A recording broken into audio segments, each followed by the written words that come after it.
Hello, আসসালামু আলাইকুম। Welcome back to my channel. সবাই কেমন আছেন? আশা করছি আমার সকল ভিউয়ার্স ভাইয়েরা আপুরা যে যেখানে আছেন ভালো আছেন, সুস্থ আছেন।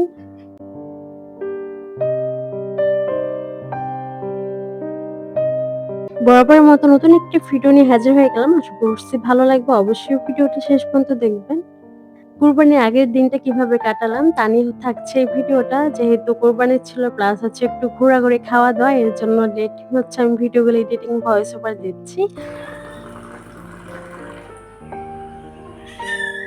তো আপুরা কমেন্ট করে জানাতে কিন্তু ভুলবেন না কার কোরবানি কেমন কেটেছে। অবশ্যই আমাদের যারা বিবাহিত আছি তাদের তো কাজের উপর দিয়ে গিয়েছে কোরবানির সময়টা।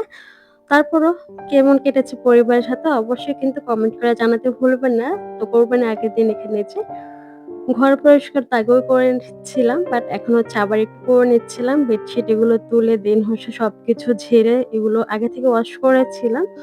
তো ভাবলাম এখন আর করব না। জাস্ট উপর দিয়ে একটু ঝেড়ে নিচ্ছিলাম। হালকা যে ধুলোটা আছে সেটা হচ্ছে বেশিরভাগ মনে হয় এই কাজগুলো যারা হচ্ছে বাড়িতে অলরেডি থাকে তাদের তো এই কাজগুলোই থাকে। আর যারা হচ্ছে দূরে কোথাও থাকে তাদের তো বাড়িতে যাওয়ার জন্য মন টানে। তো অবশ্য ঢাকা থাকতেও কিন্তু ভাবে ঈদে কোরবানিতে অনেক জার্নি করে প্লাস হচ্ছে ভিড়ের ভিতরে আসাও হয়নি।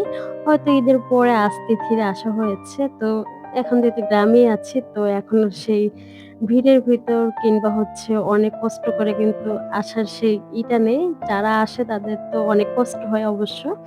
এই ঈদের সময়ে ভিড়ের ভিতরে অনেকের অনেক রকমের কিন্তু বিপদ-আপদ হয়ে থাকে। তো যাই হোক এখানে এই যে আমি বেডশিটটা চেঞ্জ করতে পারি আর না পারি সে হচ্ছে খাটের উপর উঠে বসে আছে। অবশ্য উঠেই হচ্ছে জিদ শুরু করে দিয়েছে। কেন তাকে হচ্ছে আমি কোলে নিচ্ছি না কিংবা হচ্ছে কেন তাকে আমি সময় দিচ্ছি না। এর জন্য সে হচ্ছে অলরেডি জিদ করা শুরু করে দিয়েছে। ও জিদ করছে। জিদ করে কেন?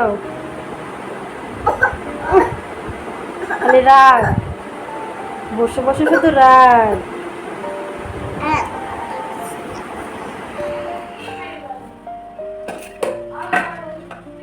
তো ঘর গুছিয়ে এখন হচ্ছে কিচেনে চলে আসছি। এখন মসলাপাতি কোথায় কি আছে সেগুলো হচ্ছে সব হচ্ছে জারে, জারে হচ্ছে গুছাতে হবে। যেগুলো হচ্ছে আগে আমি করিনি। আলসামির জন্য ভেবেছিলাম করব। এখন একদম শেষ পর্যায়ে।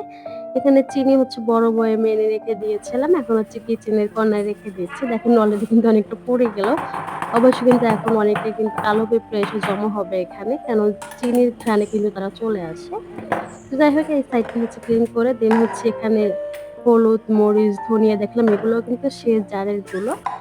আমি যে প্যাকেটের গুলো এনেছিলাম ওগুলো হচ্ছে এগুলো জারে ঢালাই হয় নাই। তো ভাবলাম এখন হচ্ছে ঢেলে রেখে দেই।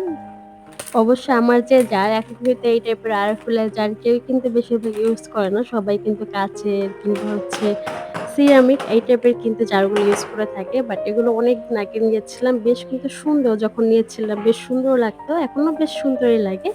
তো যেহেতু চলছে তো এগুলো দিয়ে হচ্ছে চালাচ্ছি। প্রায় অনেকটাই মসলা ধরে। তো এখন যেহেতু চলছে তো আপাতত চালাচ্ছি। পরে দেখা যাক হয়তো পরে চেঞ্জ করব।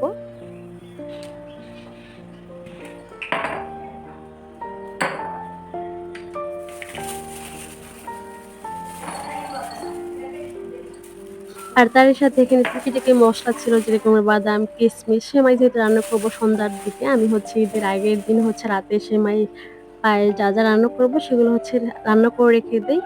তারপর হচ্ছে ঠান্ডা, ঠান্ডা মানে ফ্রিজে রেখে দিলে ঠান্ডা, ঠান্ডা খেতে কিন্তু বেশ ভালোই লাগে। তো তার আগে এই মসলাপাতিগুলো সব হচ্ছে একটু গোছগাছ করছি। এই জারগুলো ছিল কফির জার। দেখেন জমিয়ে, জমিয়ে কিন্তু রেখে দিয়েছিলাম। এখন কিন্তু যে মসলাগুলো অল্প পরিমাণে থাকে, সেগুলো রেখে দিলে কিন্তু দেখতে বেশ ভালোই লাগে। তো এখানে জিরাও কিন্তু গুঁড়ো করতে হবে। সাথে হচ্ছে এলাচ, গরম মসলা, এই যে গাছগুলো, তো এগুলো হচ্ছে অন্য একটা প্লাস্টিকের জারে হচ্ছে রেখে দিচ্ছি।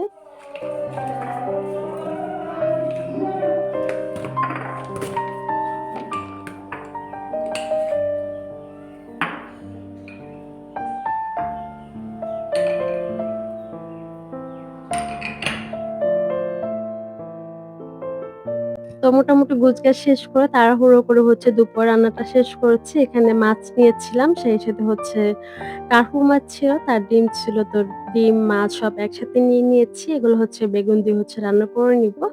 একটু একদম শুকনো, শুকনো টাইপের করে হচ্ছে তাড়াহুড়ো করে হচ্ছে রান্নাটা কমপ্লিট করে নিচ্ছিলাম।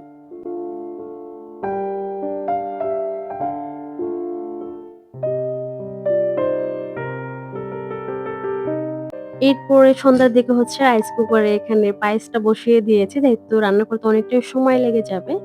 আর আমার যেহেতু সিলিন্ডার গ্যাস তো তাড়াতাড়িও শেষ হয়ে যাবে। এজন্য রাইস কুকারেই বসিয়ে দিয়ে রাইস কুকারে সেমাই পায়েস সবই কিন্তু রান্না করা যায়।